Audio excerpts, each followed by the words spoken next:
Hoje nós vamos falar sobre um tema que nós poderíamos chamar de condições básicas para o bom funcionamento do corpo.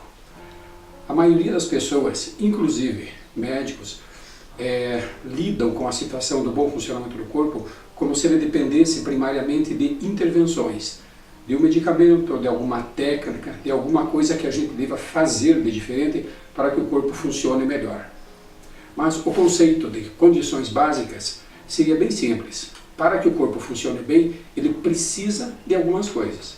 E essas três coisas seriam exatamente simples. Primeiro, para que o corpo funcione bem, ele precisa que a gente coma direito. Segundo, que a gente se mexa. E terceiro, que a gente durma bem. Hoje, se a gente olhar a maioria das pessoas, a gente vai encontrar uma dificuldade muito grande para oferecer ao corpo essas condições tão básicas. A maioria das pessoas não está comendo como deveria, de uma maneira organizada, de uma maneira bem distribuída e também em termos de quantidade.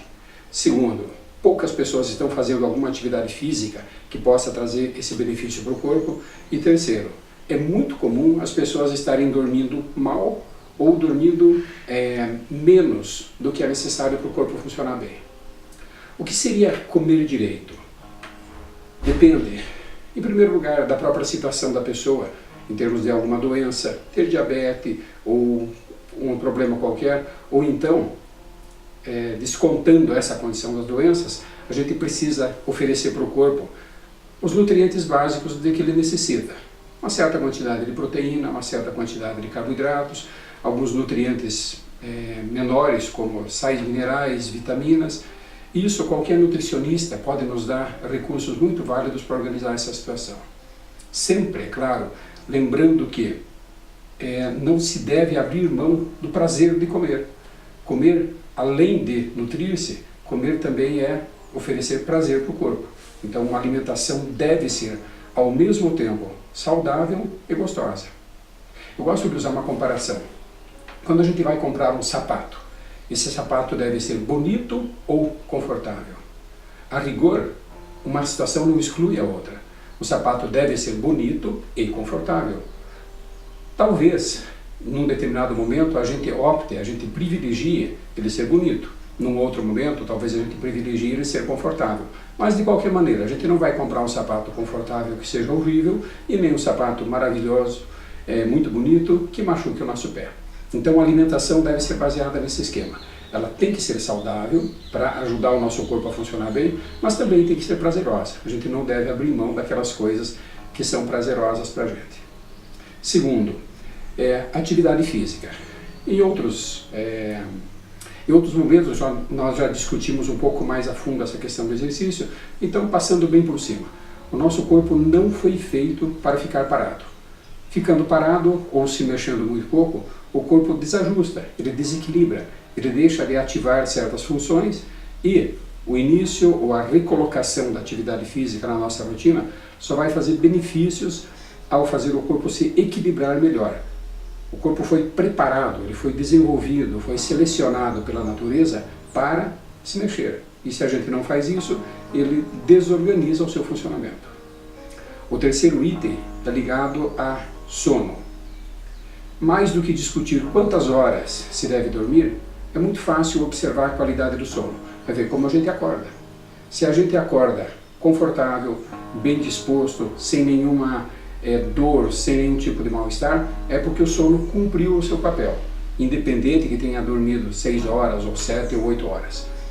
É muito comum a gente observar as pessoas falando que tem que dormir necessariamente 8 horas.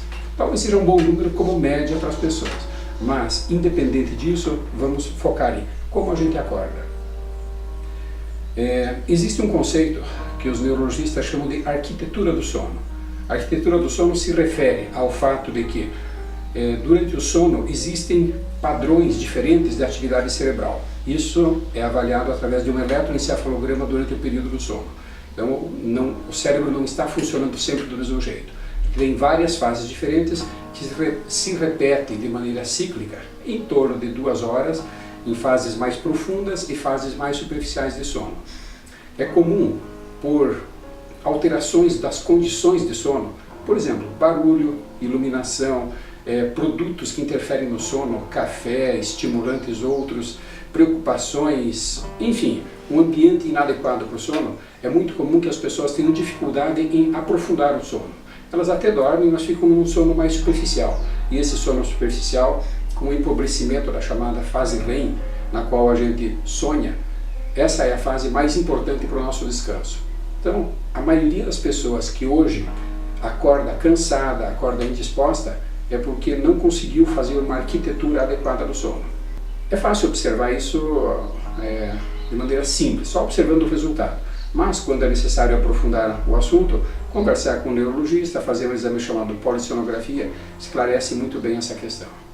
Então, resumindo, para que o nosso corpo funcione bem, a gente não precisa de intervenções especiais, não precisa de vitaminas, não precisa de muitas coisas que hoje são colocadas na mídia, especialmente, como importantes, como necessárias ou até indispensáveis para que o corpo funcione bem.